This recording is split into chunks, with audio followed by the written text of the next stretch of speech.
Il est 19h50. Bonsoir à tous. Je suis ravi de vous retrouver pour cette nouvelle édition du 19h50. Voici les titres de l'actualité de ce lundi. À la une ce soir, la suspension temporaire de l'importation de certains produits. Voilà la proposition du groupement interpatronal du Cameroun pour régler la crise des devises qui touche la CEMAC depuis plusieurs mois. L'institution patronale prévient que si rien n'est fait dans l'urgence, la situation pourrait contraindre les entreprises à suspendre voire cesser leurs activités. L'alerte du JICAM à suivre dans ce journal. Dans l'actualité également, ce soir encore des morts sur nos routes. Un bus de transport et un car sont entrés en collision ce lundi, non loin de Boum-Yébel. Le bilan provisoire a fait état de 7 personnes mortes sur le coup, de nombreux blessés enregistrés. Retour sur les circonstances de ce drame dans ce journal. Dans l'actualité également, ce soir, un sale temps s'annonce pour les automobilistes indélicats. Ce 1er juillet marque le début de l'opération de répression relativement au paiement des polices d'assurance et des timbres automobiles. Dans ce journal, reportage dans un point de contrôle de la gendarmerie nationale à Yaoundé. Et affaire Raymond Tiengang contre la Société nationale de l'art musical. L'audience de ce lundi n'a duré que quelques minutes. La partie de Sanfant Thomas dit n'avoir aucune idée de la plainte pour Raymond Tiengang qui l'accuse de falsification des documents de Sonacam. Son attitude relève simplement du dilatoire. L'affaire a été renvoyée. Et puis ambiance un tout petit peu surchauffée dans la tanière des Lions indomptables du Cameroun à quelques heures du match Cameroun-Bénin. Les poulains de Clarence Seedorf ne se sont pas totalement remis du nul face au Ghana samedi dernier. Les enjeux du match de demain et ambiance au sein du groupe à Ismaïlia avec nos envoyés spéciaux qui seront des nôtres dans cette édition. Voilà pour le sommaire.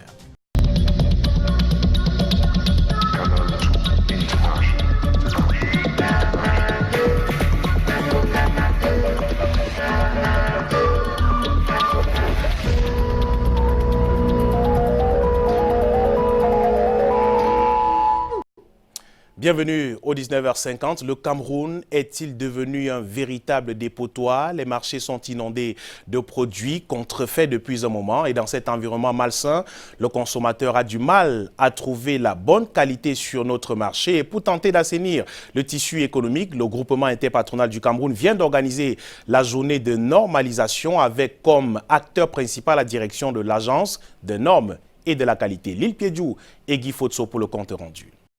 L'espace économique au Cameroun est envahi par la contrebande et la contrefaçon avec la tombée des barrières douanières.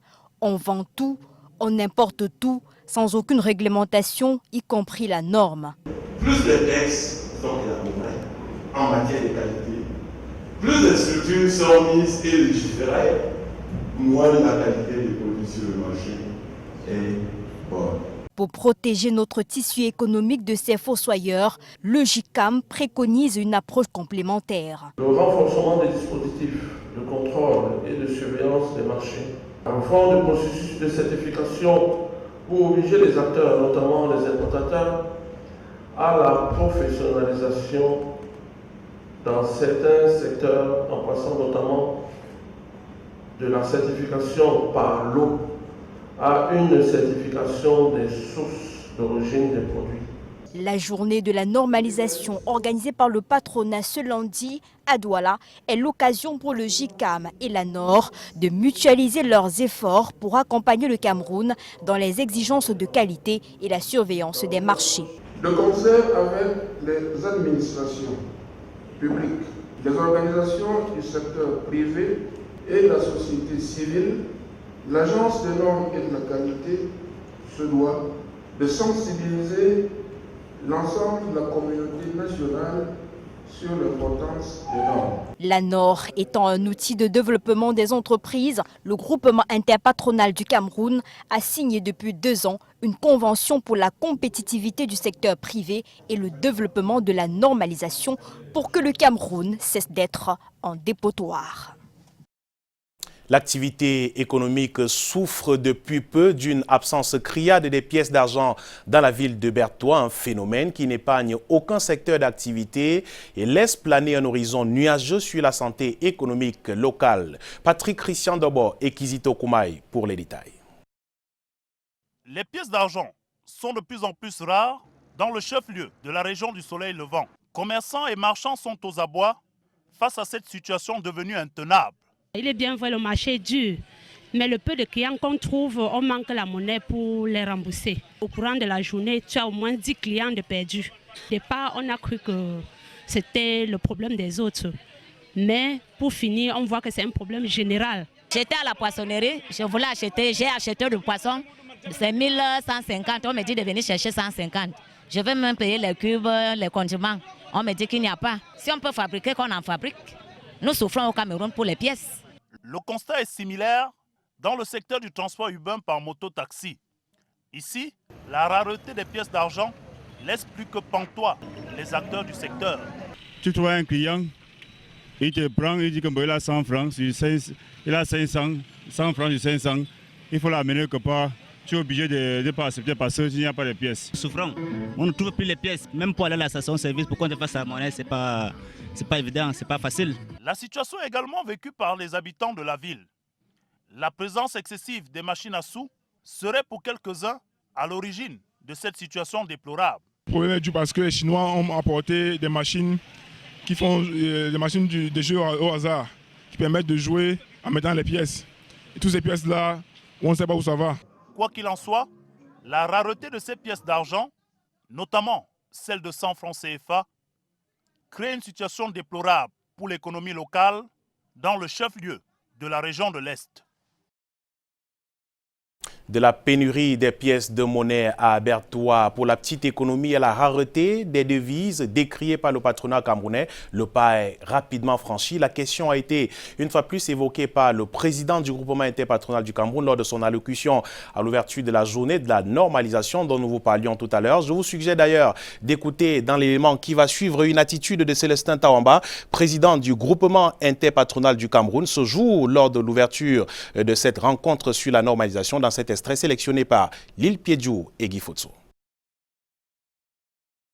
La crise des devises est inédite et met en péril de manière profonde les activités économiques.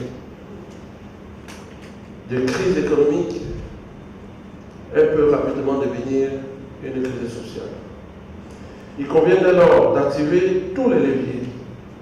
D'abord pour sauvegarder le tissu industriel économique qui résiste.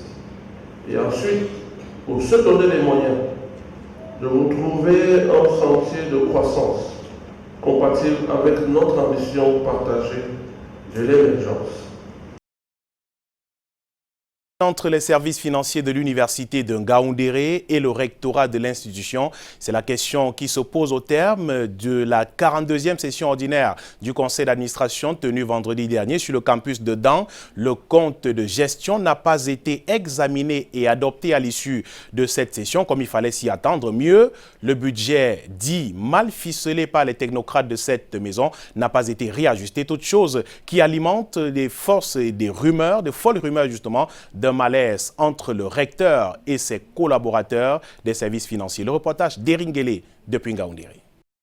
Plus de 8 heures de débat pour voir le compte de gestion de l'université de Ngaoundéré non examiné et son adoption ajournée à l'issue de la 42e session de son conseil d'administration. Nous avons différé l'examen du compte de gestion à 3 semaines parce que nous n'avons pas pu avoir les documents à temps. Selon la réglementation, ça doit être tenu avant fin juin.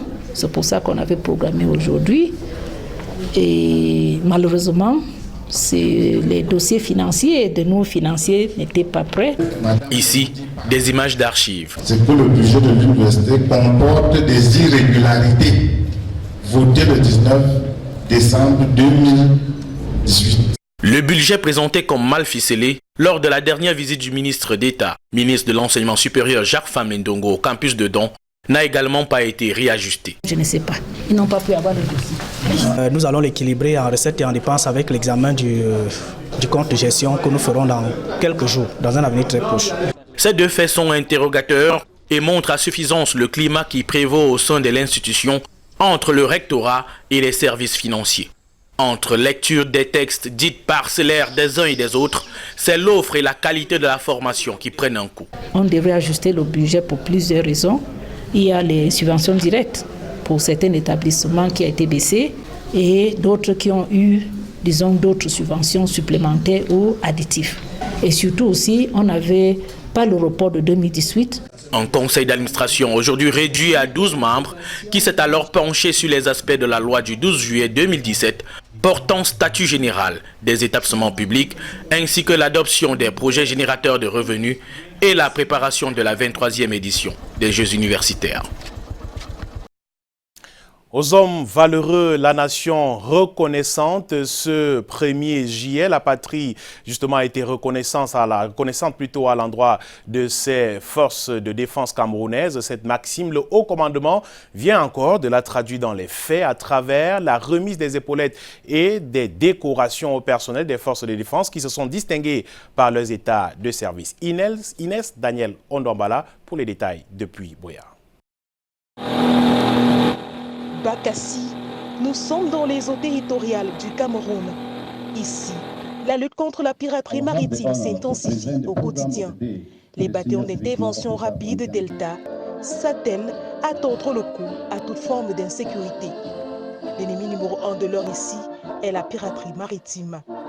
Les efforts des forces de défense camerounaises postées ici sont salués par le haut commandement qui vient de récompenser le travail méritoire. Bravo mon colonel Tuang, bravo à tout ce que vos éléments font ici. Bravo à tout ce que les éléments d'Indian font pour préserver la paix dans le département d'Indian. Au poste de commandement du Bi-Delta Djabane 2, les personnels des forces de défense abordent de nouvelles épaulettes. De remercier le très haut commandement pour cette marque de mérite. Je donne ce conseil aux petits frères d'exécuter aussi. Parce que l'armée, c'est la discipline. Sans discipline, rien ne peut marcher. Au menu, des distinctions honorifiques qui traduisent une marque d'encouragement à persévérer dans la bonne manière de servir. Parmi les récipiendaires, lieutenant-colonel Tuang Gabriel, commandant le Bi-Delta, officier du mérite camerounais. Le préfet d'Undian préside la cérémonie de port de galon.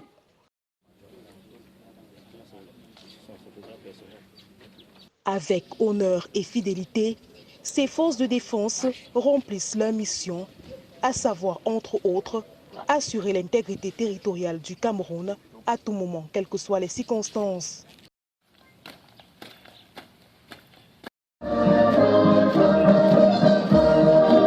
Après la cérémonie de remise des épaulettes, place à l'arrosage au cours d'un repas de corps offert par le haut commandement. Tradition une fois de plus respectée pour nos forces de défense et de sécurité. Officiers et sous-officiers supérieurs de formation à l'école supérieure nationale de guerre de Yaoundé sont en France pour 10 jours, un stage au cours duquel ils doivent se mettre à l'école de la maîtrise des réalités géopolitiques internationales. Lil Piediou et Rigolf Kouachou. 61 officiers stagiaires de l'École supérieure internationale de guerre de Yaoundé, reçus par Alfred Nguini, ambassadeur du Cameroun en France, à Paris. Cette cuvée de 2019 effectue cette sortie pour se frotter à la réalité du terrain, tout en tenant compte des aspects géopolitiques et du respect des droits de l'homme. Cette école a été créée en coopération avec la France et un partenariat a été signé avec l'école de guerre de Paris. Ce partenariat, comme je l'ai dit, est très actif et consiste à faire des échanges d'enseignants et de stagiaires. Issus de 24 pays, dont une française et 6 Nigérians, ces officiers et officiers supérieurs de cette institution de formation militaire sont la vitrine de l'établissement au sein duquel ils sont moulés. Ces derniers sont prêts à gérer les conflits et les crises en Afrique. Je sais que le Cameroun est un pays où il fait bon vivre. Mais ne perdez jamais de vue l'essentiel. Sachez que vos pays respectifs qui vous y envoient fondent beaucoup d'espoir sur ce que vous aurez appris à l'école supérieure internationale de guerre du Cameroun. Leur séjour en terre française va durer 10 jours. Je vous propose de nous rendre tout de suite à Yaoundé pour retrouver Bran Kamga. Et avec lui, on va parler justement de cette opération de contrôle routier lancée ce 1er juillet dans la capitale camerounaise et même dans le Cameroun entier. Zoom sur un point avec un reportage que vous nous proposez dans la capitale camerounaise. Bonsoir Bran. Bonsoir Michael Tipkio, Madame, Monsieur, bonsoir et merci de nous retrouver en direct de Yaoundé pour la deuxième partie du 19h50 que nous ouvrons avec cette question. Chers automobilistes, avez-vous votre police d'assurance et votre permis de contrôle pour l'année 2019? Ce 1er juillet marque en effet le début de la répression annoncée par la Direction générale des impôts sur l'ensemble du territoire national. Nos reporters Arnaud Guefak et Luc Mvondor ont passé une journée en situation de contrôle avec les éléments de la gendarmerie nationale. Suivons plutôt.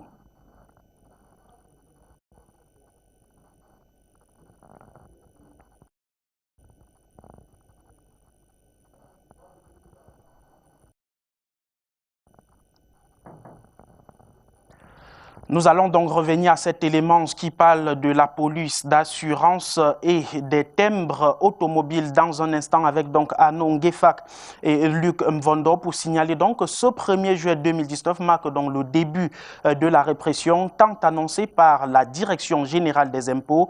L'opération se tient sur l'ensemble du territoire national depuis ce matin. La journée était plutôt calme dans la ville de Yaoundé avec donc quelques contrôles des éléments de la gendarmerie nationale dans quelques artères de la ville, de la capitale. On va donc suivre dans un instant cet élément que nous propose Arnaud Guefak et Luc Mvondo. Le temps pour nous de parler de cet élément, la réalisation nous signale qu'elle n'est pas prête pour le moment. Nous parlons donc dans la suite de ce 19h50 du tribunal avec l'affaire Raymond Tchengang contre Sam Fantoma qui n'est personne d'autre que le président du conseil d'administration de la Société nationale de l'art musical du Cameroun. Ils étaient tous les deux en audience ce matin au tribunal de première instance de Yaoundé, centre administratif. Reportage, je suis ces images signées Hubert Nouti.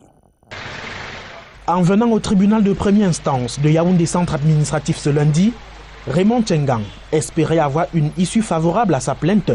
Que non.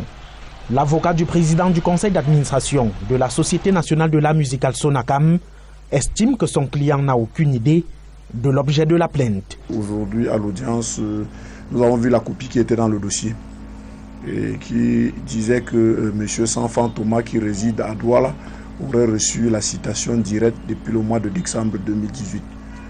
Bon, c'est la raison pour laquelle, n'ayant pas reçu en personne une citation quelconque, nous avons sollicité que la citation soit régulièrement servie, comme l'exige la loi, à M. Sanfan Thomas. Pour le président du syndicat national des promoteurs de musique, cette attitude relève tout simplement du dilatoire. Qu'est-ce qu'il fait devant la base? S'il ne connaissait pas de quoi il s'agissait, ça fait 3 fois qu'il demande. Pas sa demande, 3 fois le renvoi. Alors il y a quelque chose.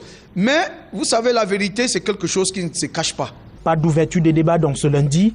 Raymond Tchengang accuse Sam Fantoma et son équipe depuis 2018 de trafic de documents quant au fonctionnement de la Sonacam. L'affaire est renvoyée au 19 août prochain. Les deux parties sont chacune optimistes. Si cela c'est autour des élections ou de la création de la Sonacam, nous avons des éléments à faire valoir. Et nous n'attendons que de savoir ce qui est reproché à mon client Sanfan Thomas pour se déployer pour sa défense. Qui ne croit pas que le 19 août c'est dans un an? Et quand je vois les petits perroquets en train de jubiler qu'ils ont gagné quoi? C'est la 3e fois que Raymond Tchengang part de la France pour suivre sa plainte. La Société nationale de l'art musical de son côté poursuit sereinement ses activités.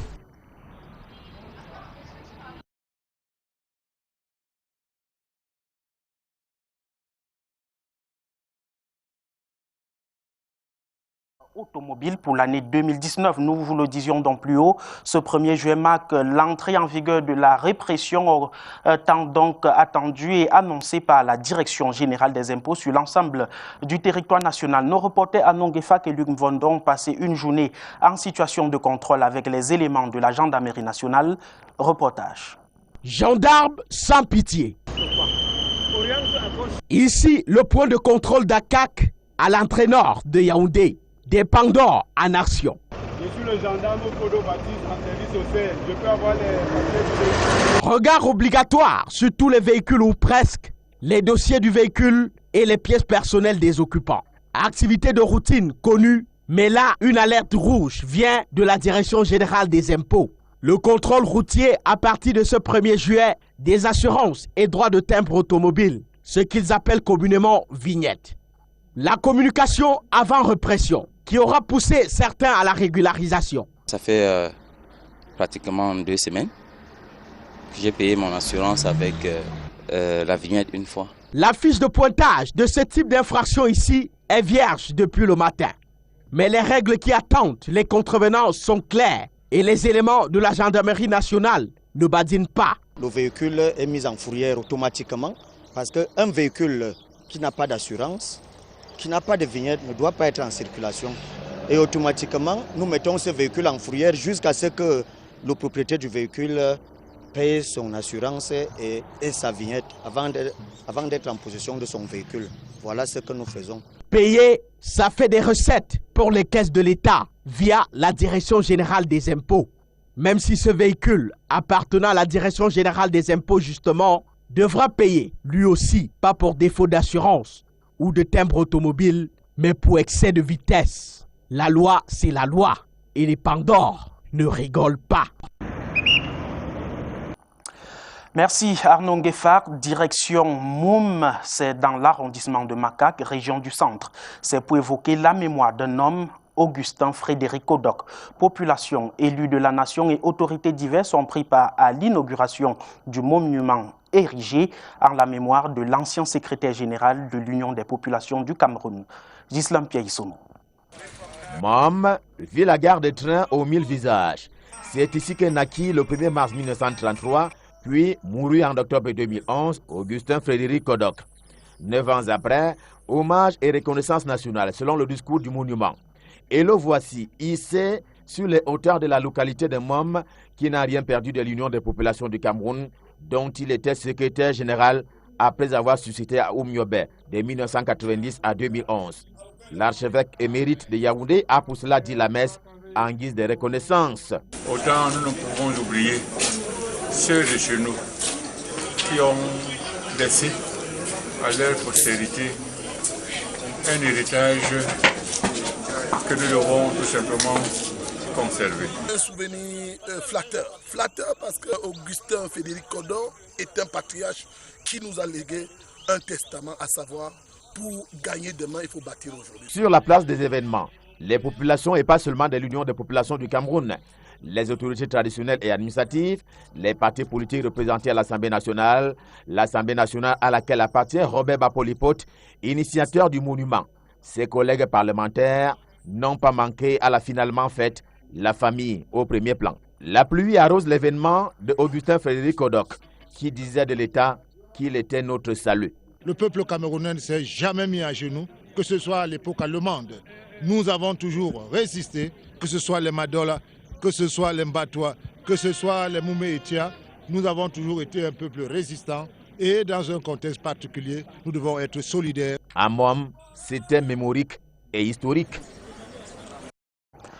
Augustin Frédéric Kodok qui rentre donc dans l'histoire et nous retournons justement notre cahier d'histoire pour évoquer l'homme. Qui était-il réellement? Augustin Frédéric Kodok, un homme politique souvent adulé par certains mais plutôt controversé, et il est considéré pour certains comme celui-là même qui aurait divisé l'opposition. Son portrait signé Ghislain Piaïsono une fois de plus et Constant Kamga. Je prends le risque de parler d'un témoin de mariage présidentiel. Augustin Frédéric Kodok connaît les premières noces du locataire de Toudi, dont l'occupant actuel n'était pas qu'un ami. Premier économiste ou presque de l'Afrique d'Ouest, il aura été représentant du Cameroun auprès de la BAD, la Banque africaine de développement, pendant de longues années. Une riche expérience en faveur de laquelle il va participer au moins à la création de la CAMER, du SICAM, sous l'impulsion d'Amadou Ahidjo. Indirectement, on lui doit l'acquisition du Combi autant que les réformes économiques d'alors, puisque l'homme aura conduit les plans quinquennaux d'Amadou Ahidjo. L'anecdote raconte d'ailleurs qu'à 39 ans, il sera porté à refuser l'accès boulimique de la France à un certain nombre de parts de marché dans les entreprises d'État. Mais Augustin Frédéric Kodok, c'était aussi cet homme politique controversé. Ce sera avec douleur pour les vieux de la vieille. Ndé Toumaza et les autres vont la ressentir, cette douleur-là, par la reformulation de l'idéologie de l'UPC, l'Union des populations du Cameroun, qui passe du seul nationalisme pour l'ouverture institutionnelle. Après être parti du gouvernement, Augustin Frédéric Kodok et l'UPC rentrent dans l'opposition dans les années 90. Les 18 députés obtenus en 1992 vont s'aimer une distanciation avec les siens. L'UPC connaîtra la tendance Horbelaine en signe de protestation de celui que certains militants de l'UPC considèrent comme ayant trahi la coalition pour rejoindre la majorité présidentielle. Ces chassés croisés au gouvernement en sont la preuve, répétissant tout de go la base du parti. L'Union des populations du Cameroun est justement aujourd'hui à la quête de cette base d'antan après s'être accroché au serpent par crainte de noyade. Robert Bapolipote et ses camarades vont-ils réussir le pari? On le saura peut-être plus tard. Et la suite du 19h50 en direct de Yaoundé, nous parlons donc nécrologie avec cet accident de la circulation intervenu ce matin sur la nationale numéro 3, Larselou Douala Yaoundé. Bilan 7 morts et de nombreux blessés. Selon les témoignages de nos équipes sur place du côté de Boumniebel où l'accident s'est produit donc ce matin, c'est le dépassement irrégulier d'un véhicule de marque IAS de couleur rouge qui a donc été fatal après la collision avec le gros porteur d'une agence de voyage bien connue. Le petit véhicule qui opère selon nos sources dans le transport clandestin va donc achever son tonneau dans les ravins. Bilan de ce drame donc un peu plus de 7 morts exactement et de nombreux blessés. L'accident est donc survenu ce matin, je le rappelle, exactement à Boumniebel sur la nationale numéro 3 entre Douala et Yaoundé. Voici venu le temps du sport et nous évoquons ce grand homme qui aura contribué à la victoire du Stade Rennais de Melong à la finale de la Coupe du Cameroun qui s'est jouée hier ici même à Yaoundé. Son nom, Jules Thio Otagou. Il est donc auteur de 2 buts lors de la finale d'hier au stade Omnisport Amadou Ahidjo, ce qui a donc permis à Stade Rennais de remporter la 60e finale de la Coupe du Cameroun. Son portrait avec Alain Gislankanga et Bertrand Chassé. Encore un sacre pour un talent sur la voie d'une carrière prometteuse.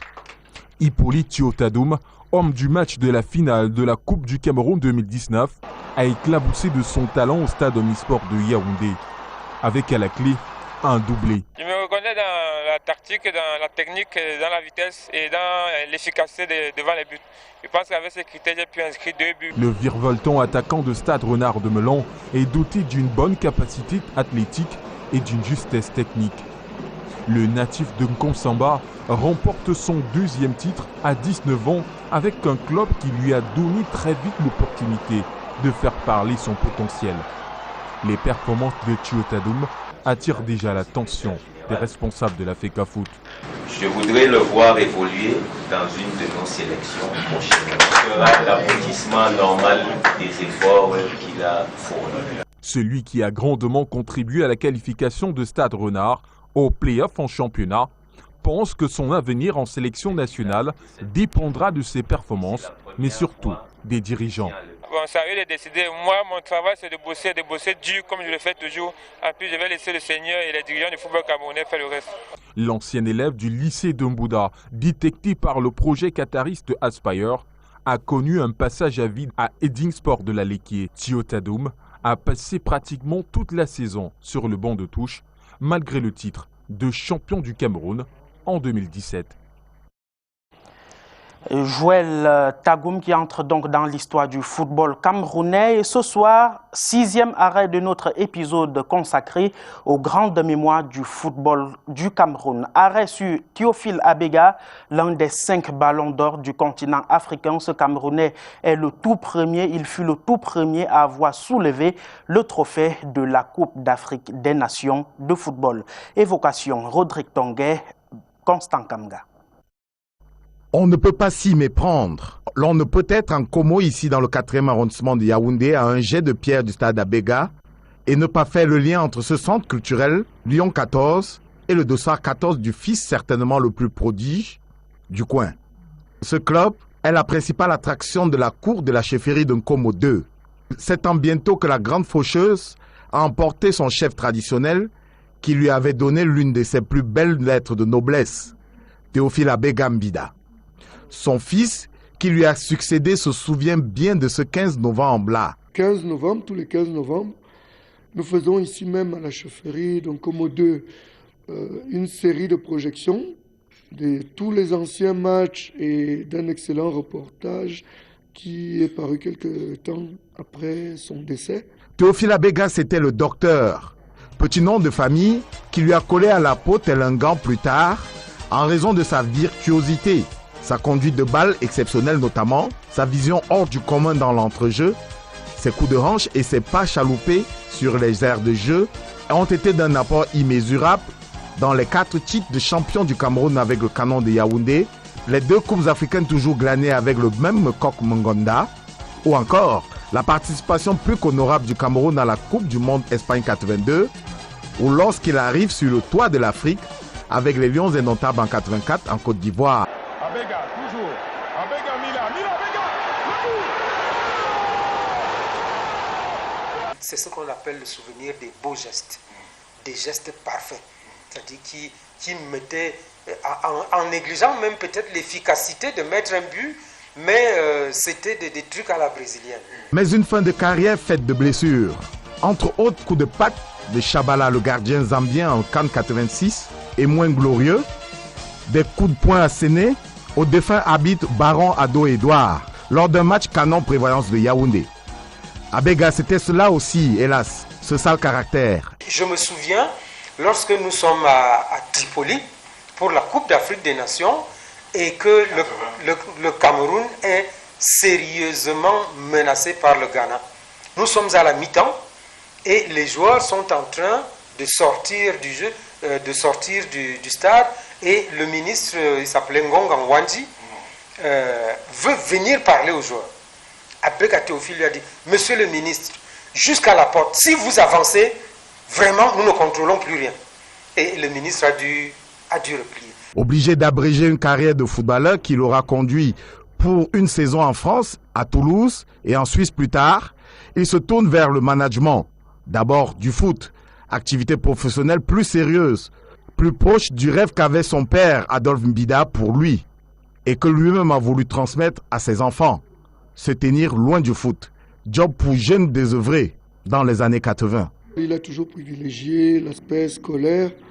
Faites l'école, faites l'école, faites l'école, nous disait-il souvent. De président général de Canon, il vire au management politique, est élu en 2007, maire de Yaoundé 4. Il regarde, à partir de ce moment-là, le foot un peu à distance, dans cet hôtel de ville au quartier Ekonou, dont il a initié les travaux, jusqu'à sa mort à 58 ans.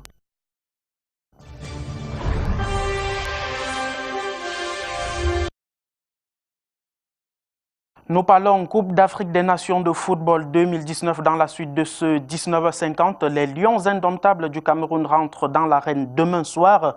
Ce sera pour le compte du 3e et dernier match de poule. Les Lions vont affronter les écuries du Bénin au stade d'Ismaïla. Et pour l'occasion, Boubangomna et Hervé Ndoumbeng analysent les choix tactiques du coach Clarence Sidoff et les enjeux de ce 3e match. Et nous prenons tout de suite la route d'Ismaïla du côté de l'Égypte. C'est avec l'intermédiaire de Michael Tipkio du côté de Douala.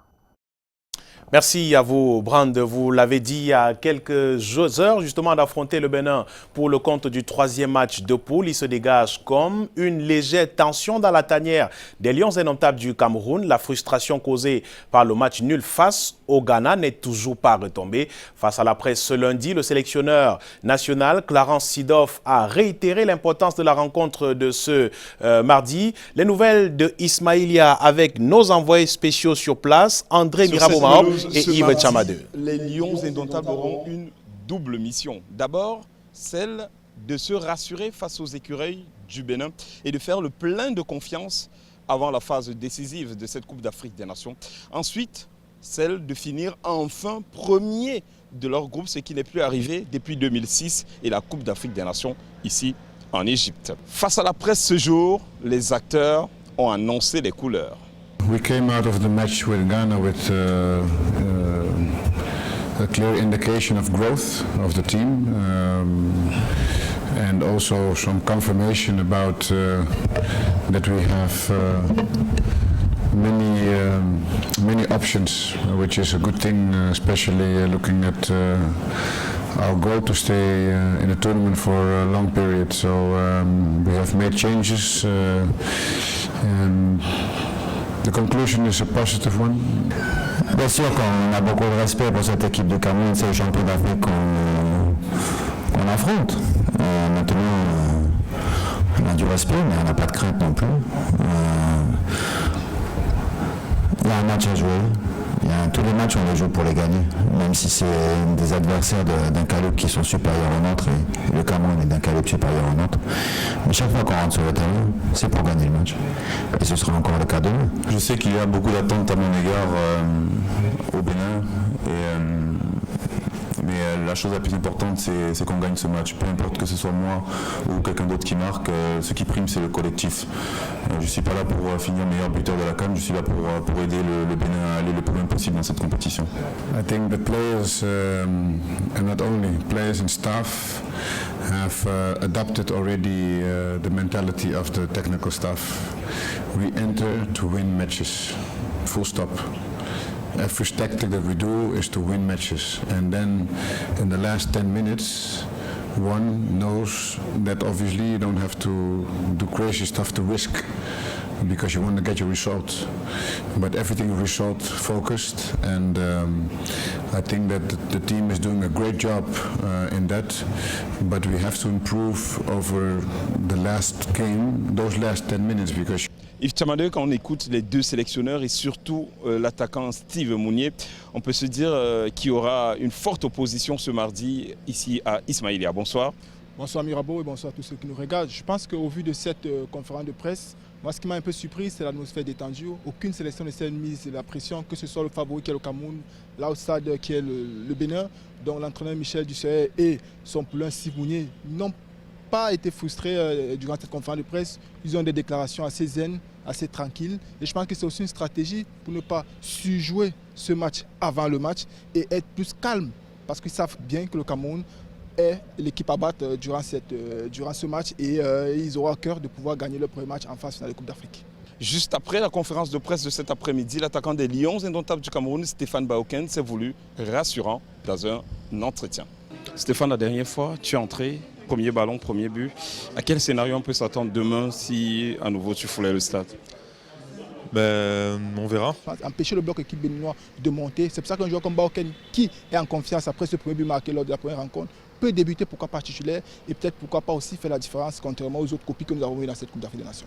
Cameroun-Bénin, c'est ce mardi à 16h, GMT sur la pelouse de Ismaïlia. À Ismaïlia, justement, André Mirabeau-Mob, Yves Tchamadeu et Luciano Djako pour Canada International. Vous, messieurs, et un rappel justement avec les résultats de cette troisième journée du groupe D de ce lundi. Les Lions indomptables du Cameroun sont assurés de terminer au pire des cas. Meilleur troisième du groupe, les hommes de Clarence Seedorf affrontent le Bénin ce mardi à 17h. Et pour rappel, la Côte d'Ivoire a battu la Namibie 4-1 et le Maroc fait carton plein en dominant l'Afrique du Sud 1-0. Le Mali compte 4 points après 2 matchs et aussi assuré de la qualification avant son troisième match.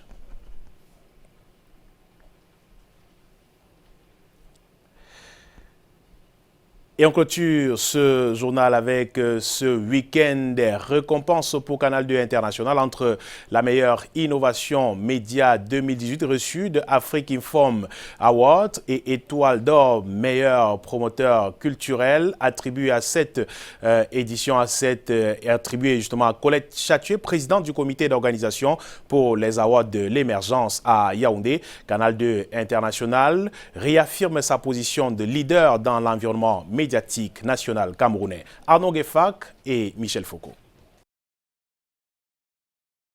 Mais ici chez nous, la retransmission de la Coupe du Monde 2018, Canal 2 International dans un jeu gagnant qui défie tous les pronostics, largement au-dessus des attentes. C'était le rêve que les téléspectateurs vivaient en réalité. Reconnaissance ici du bon travail abattu. Afrique Inform Award, le temps des récompenses. Ici à l'hôtel Montfébé à Yaoundé, salue les prouesses. Prix Innovation Média 2018. La meilleure innovation média pour l'année 2018 est Canal 2 International. Canal 2 International. Tout à fait. Félicitations à Canal 2 International pour son prix. Non loin au Palais des Congrès de Yaoundé, autre distinction qui honore la chaîne verte. Elle est conséquente au plus grand événement culturel de l'Afrique centrale. Canal d'Or, diffuseur exclusif Canal 2 International. Cheville ouvrière en chef Colette Chatué, la directrice des opérations de la chaîne, promotrice et présidente du comité d'organisation des Canal d'Or. Étoile d'Or 2018, meilleure promotrice culturelle. L'idée de ces awards est ici déclinée par l'initiateur. Nous voulons encourager tous les acteurs qui posent actes positifs à aller de l'avant et nous tenons à les mettre sous les feux des projecteurs afin que les actes qu'ils posent puissent attirer d'autres personnes à faire la même chose. Canal 2 International, toujours leader, on dira faiseur de rois et de reines.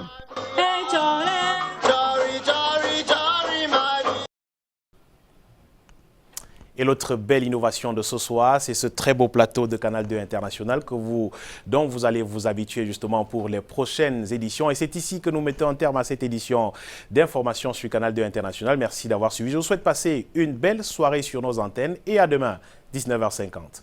Bonsoir.